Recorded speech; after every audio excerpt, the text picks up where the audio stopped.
Friends, मैं JP Chaudhary और आप देख रहे हैं YouTube channel service to saving guide. Service to saving guide में आपका बहुत बहुत स्वागत है। दोस्तों, जैसा कि आप जानते हैं कि नेशनल एजुकेशन पॉलिसी यानी कि राष्ट्रीय शिक्षा नीति 2020 में जारी हो चुकी है और उसे लागू करने की तैयारी भी चल रही है।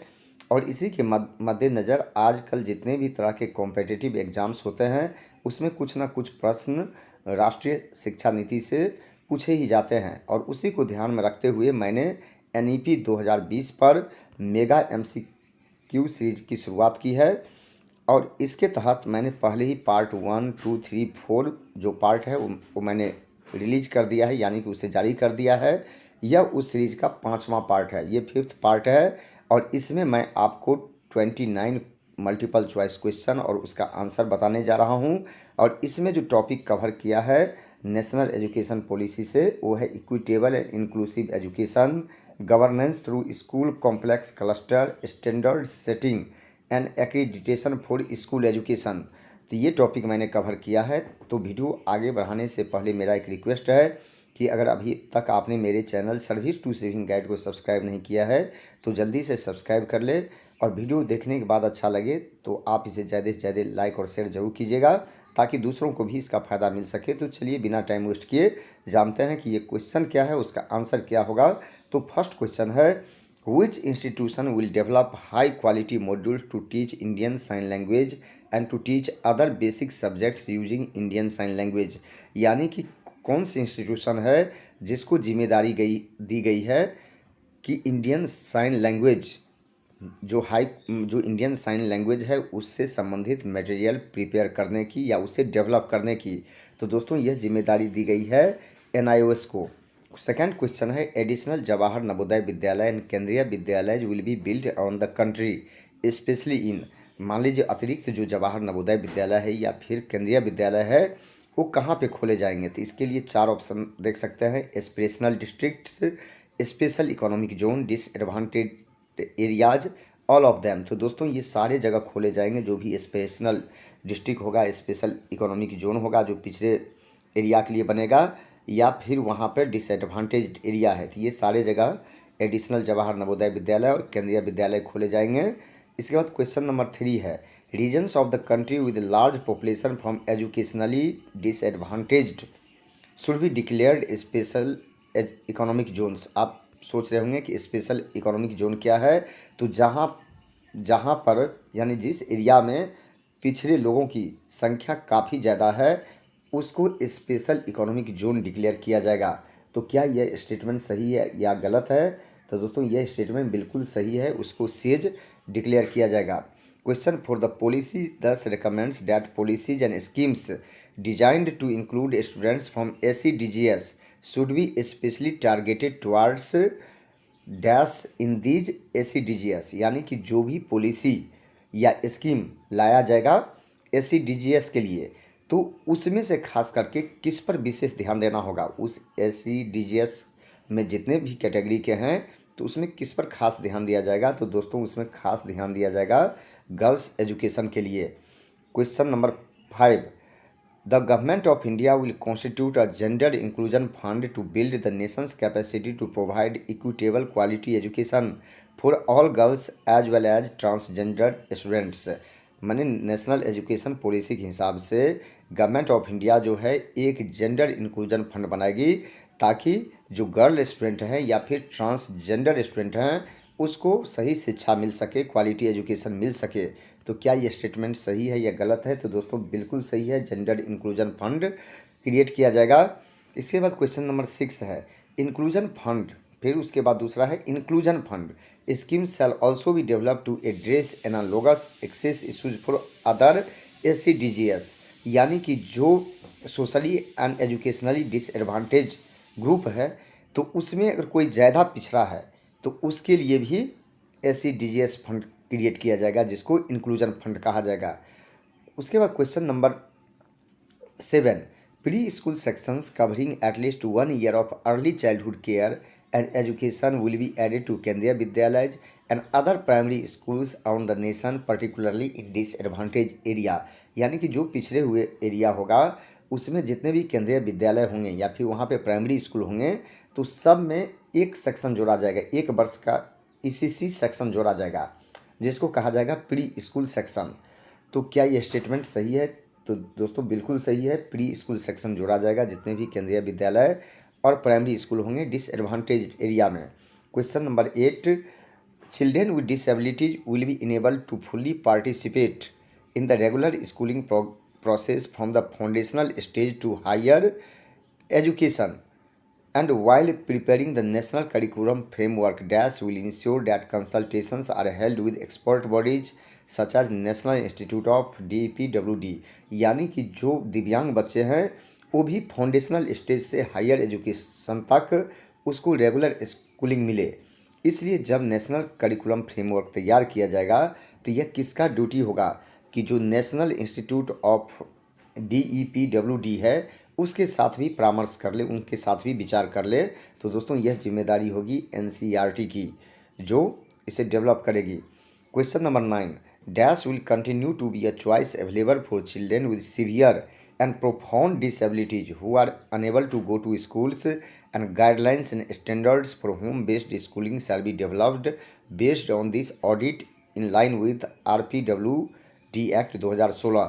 यानी कि यह जो खास करके है कि किस तरह का चॉइस अवेलेबल होगा, यानी कि किस तरह के एजुकेशन का चॉइस अवेलेबल होगा, खास करके children with severe and profound disabilities, यानी जो दिव्यांग बच्चे हैं, जो गंभीर रूप से दिव्यांग हैं, तो किस तरह के जो एजुकेशन है उसके लिए अवेलेबल होगा। तो उसके लिए होम बेस्ड एजुकेशन अवेलेबल होगा, यानी कि घर पे ही रह के पढ़ाई कर सकते हैं और सरकार उसकी व्यवस्था करेगी।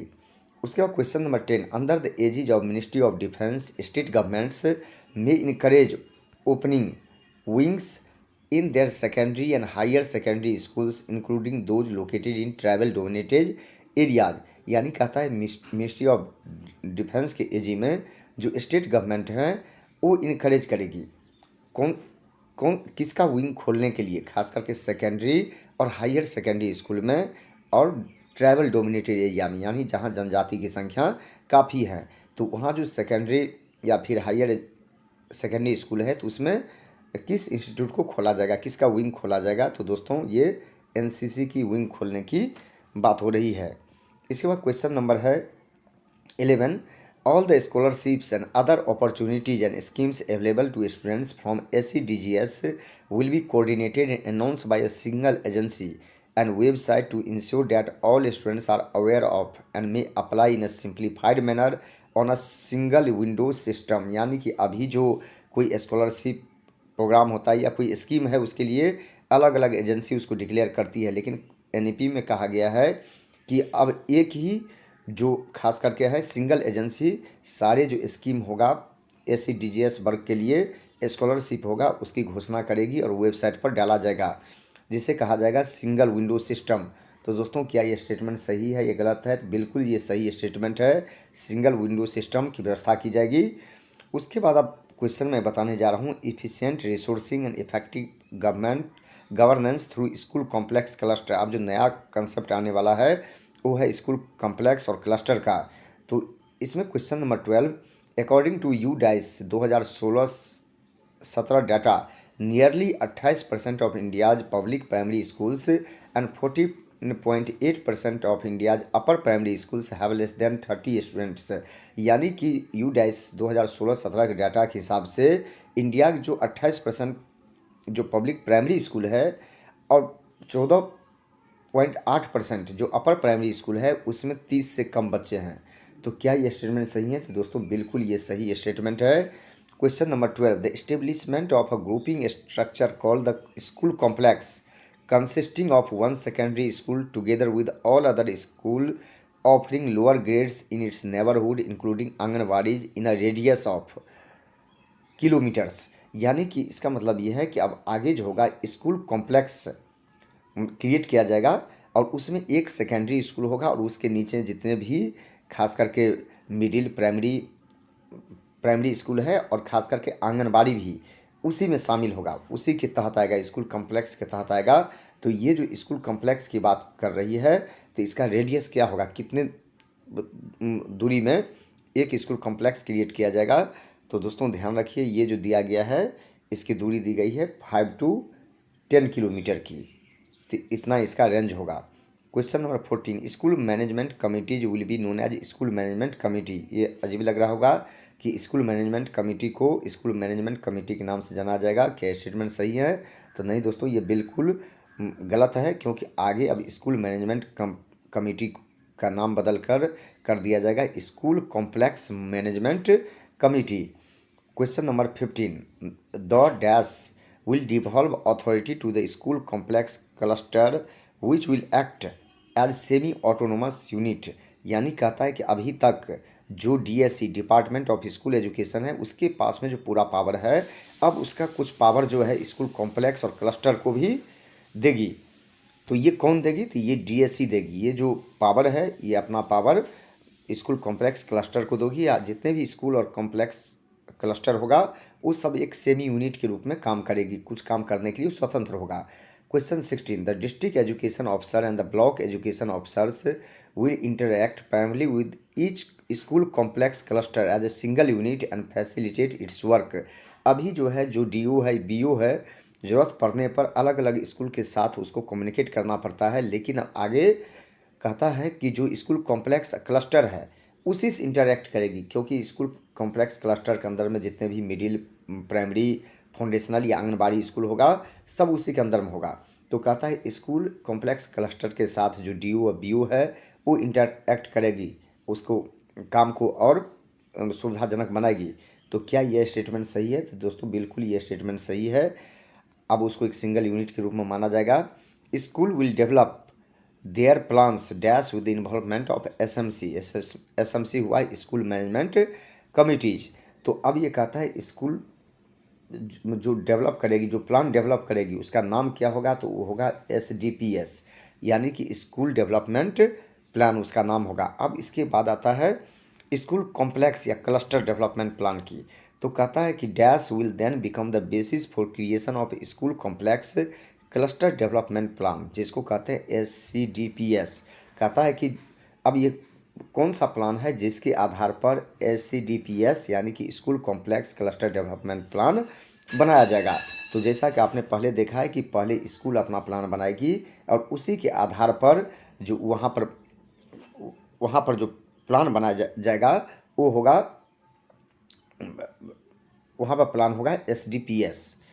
इसके बाद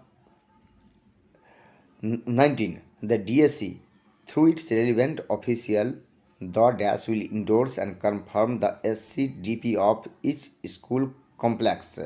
तो कहता है कि यहाँ पर जो डीएससी है वो अपने ऑफिशियल के थ्रू, ये कौन ऑफिशियल होगा कि जो स्कूल कॉम्प्लेक्स डेवलपमेंट प्लान होगा तो उसको कंफर्म करेगी या उसको अप्रूव करेगी। तो ये ऑफिसर होगा बीओ, ये ऑफिसर बीओ होगा।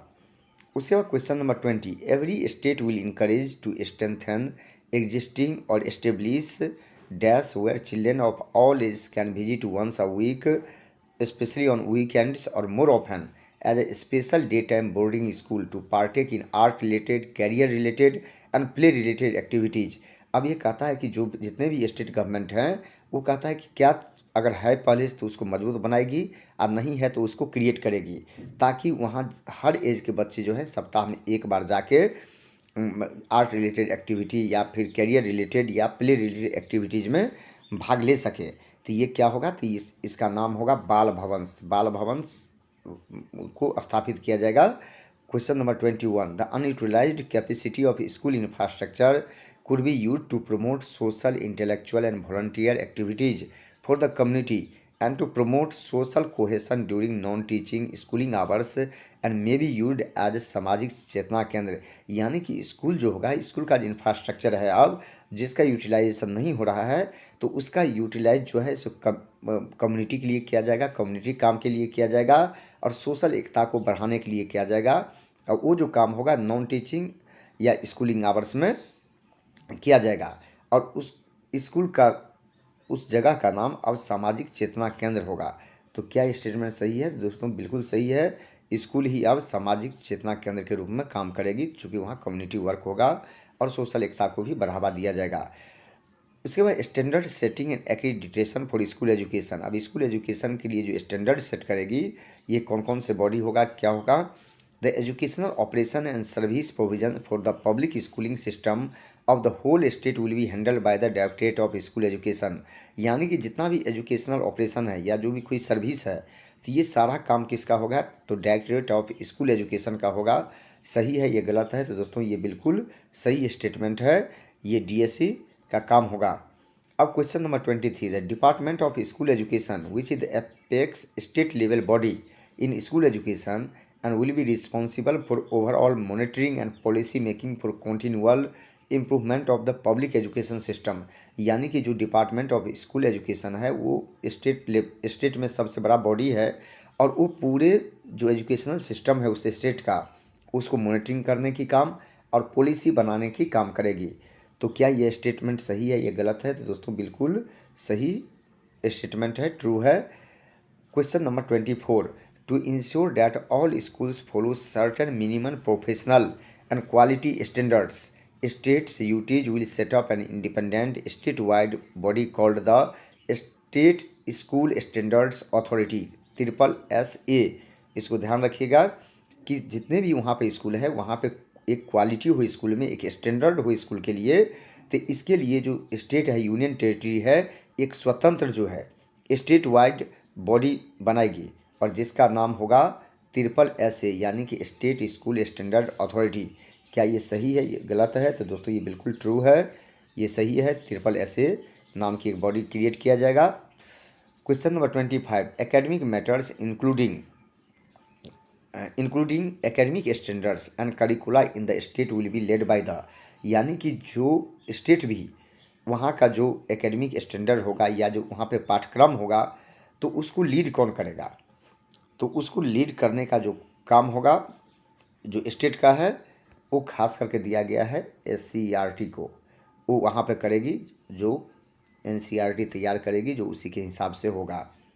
Question number 26, the SCERT will develop a school quality assessment and accreditation framework through wide consultation with all stakeholder. यानी कि जो SCERT है जो school quality assessment and accreditation framework बनाएगी, जिसको शॉर्ट में आप कहते हैं SQAAF, तो वो बनाएगी। तो उसके लिए सारे स्टेक होल्डर के साथ बातचीत करेगी, उसके साथ परामर्श करेगी। क्या ये स्टेटमेंट ट्रू है या फॉल्स है? तो दोस्तों ये बिल्कुल सही है, इसके लिए परामर्श करना होगा सारे स्टेक होल्डर के साथ में। Question number 27, SCERT will also lead a change management process for the reinvigoration of CRC, BRC, DIET, which must change the capacity and work culture of these institutions in dash years। यानी कि SCERT जो है अब एक जितने भी CRC है, BRC है, DIET है, उसका जो मैनेजमेंट प्रोसेस है उसको चेंज करने की काम करेगी। और ये कितने वर्ष का टाइम दिया गया है? तो दोस्तों इसके लिए जो टाइम दिया गया है ये 3 ईयर्स का टाइम रखा गया है। इसके बाद question number 28, until the establishment of the proposed new national assessment center park dash में continue to carry out NAS।